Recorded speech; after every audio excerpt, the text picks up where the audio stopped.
Hi, my beautiful Sagittarius. Welcome to your summer solstice message. We're going to get started with the Moonology card. Holy Spirit, what do we have for Sagittarius? And we have a time to give rather than take, new moon in Virgo. So the new moon in Virgo will take place in, I believe, the beginning of September. Let's see what the book has to say regarding a time to give rather than take. Let me find it, sorry. New moon in Virgo is page 52. All right. When this card comes up, it's time for you to take stock of your situation. Where are you and where do you want to go? The new moon energy of this card suggests a restart, and the Virgo energy suggests you make that restart a clever one that's simple and well organized. Virgo also has a strong health aspect to it, so if you've been unwell, this card suggests that your health is on the up. Virgo loves clean eating and alternative therapies, so add these into your routines now, however you've been feeling. If a situation is blocked at the moment, it could be that you're overanalyzing things or being too critical.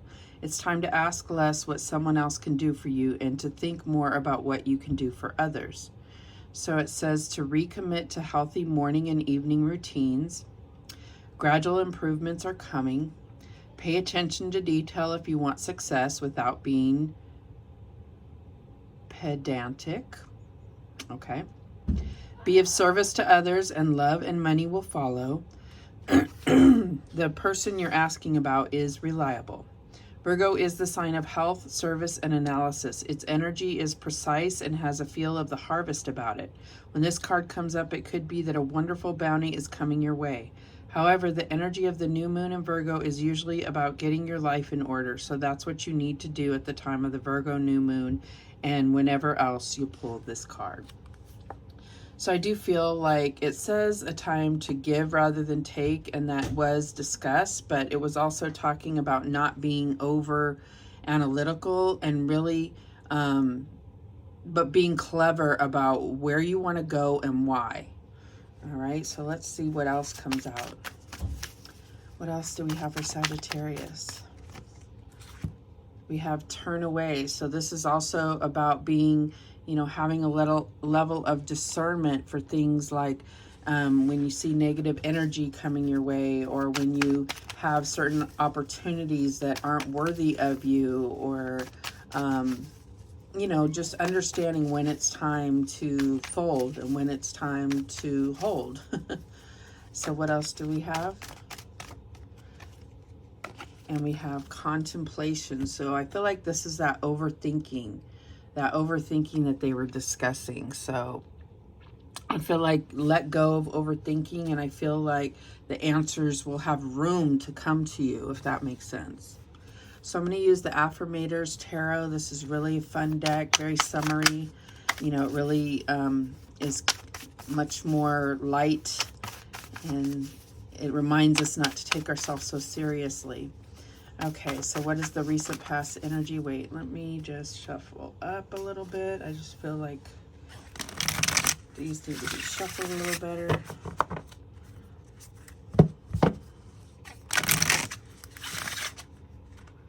Okay, that one didn't work out good. I don't often shuffle on camera just because it just adds kind of dead time to the reading, but I know a lot of readers do. But sometimes I just feel the urge to get some more shuffles in. All right, so what is the recent past energy?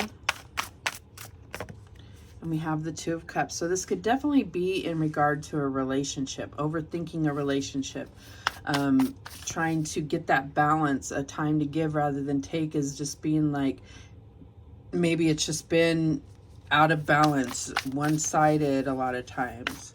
Also, turn away when necessary. What is the current energy?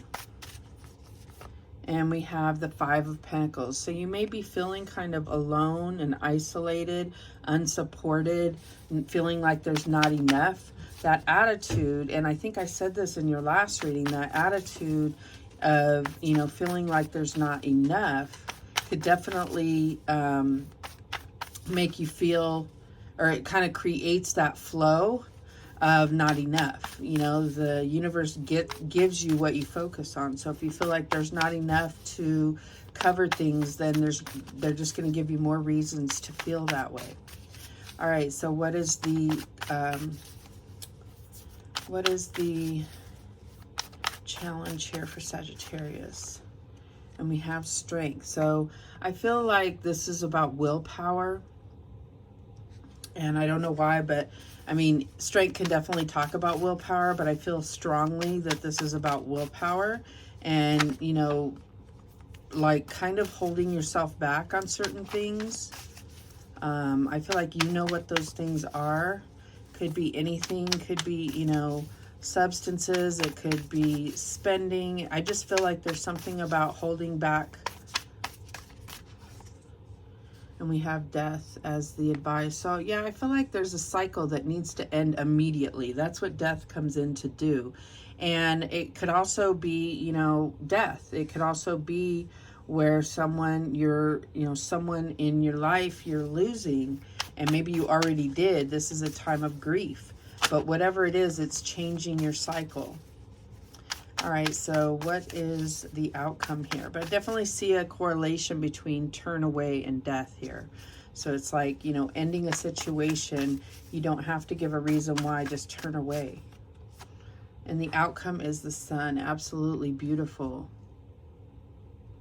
So this is the positive energy. This death card is making way for this positive energy to come in and really soak into your life, really uplift you and make you feel that full, content happiness. The Sun card is the happiest card in the deck, the most positive. At the bottom of the deck, we have the Knight of Wands. So there definitely could be some travel in store for you, which I know you love. So I feel like that would be the answer to helping you get away from this overthinking and any situations that you need to put an ending to. All right, let me just shuffle these up too. Okay, so let's clarify that Two of Cups. Show me the Two of Cups for Sagittarius. And we have Justice. So there may be some divorce happening here, but it doesn't have to be. It could just be talking about that need for balance, that need to, you know, get on an even playing field with each other. I mean, this isn't a game, but at the same point, is it? Is it a game? I don't know. It just feels like, you know, it's a time to give rather than take. This could be just getting that whole reciprocal relationship thing happening and more in balance.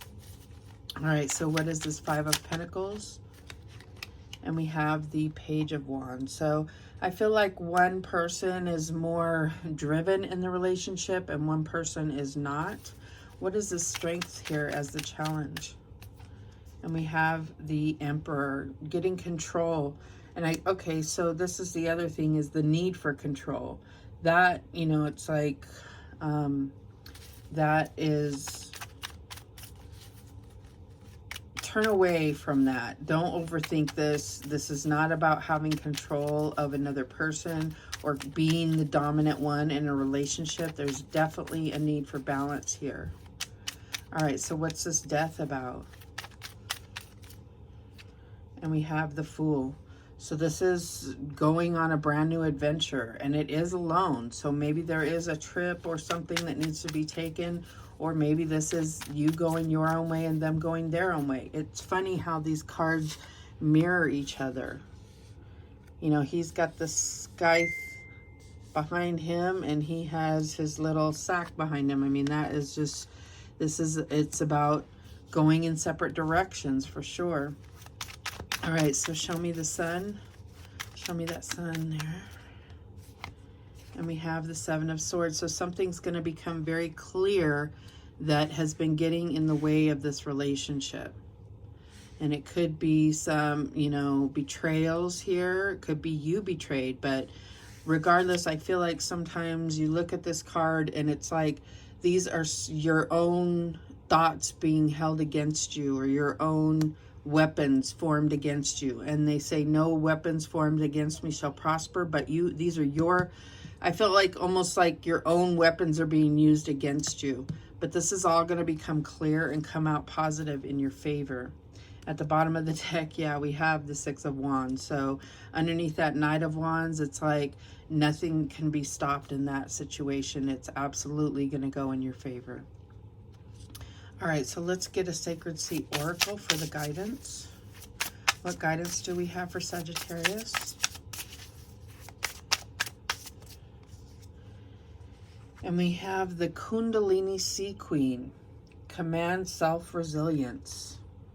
Let's see what the book has to say about that. Somebody else got that. I just don't remember who. I think it was Libra. I accidentally did 2 Libra readings. It was a very bizarre thing. The Kundalini Sea Queen is here as an archetypal example of what it means to embody your own life force energy. She is the representation of the great Kundalini energy that so many yearn to know within their own bodies. She has come to you in this reading as a signal that you are ready to open your own body and spirit to align with the vital life force energy that is lying dormant in you. Where have you played into the doormat archetype? She is calling on you to take inventory of your life, every aspect of it, to know where you must stroke the flames of your own inner fire. In which areas of your life can you take back your own power? Where and with whom can you reclaim your strength? What areas have you let go of that you are ready to stand more powerfully in? When you take the time to do this regularly and devote your life to living in alignment with your core desired way of being, you can have access to your own multidimensional Merkaba, which can take you to new realms of understanding yourself and why you are here and what to do with your life while embodied in this density. This is crazy. Excuse me. So I feel like when it says a time to give rather than take, sometimes it's about not being a doormat as well. Turning away when you see that things are taking a certain direction. It's funny how she has these flowers around her head and so does she. I mean, this looks like the same person almost. So it's just a matter of really getting back to balance within yourself is what I'm getting here. All right, so let's get some advice from the Sea Melodies. What do we have for Sagittarius? We have listen. The secrets of the sea become apparent when we listen to the sound within the shells. And I feel like this is really referring to your own intuition.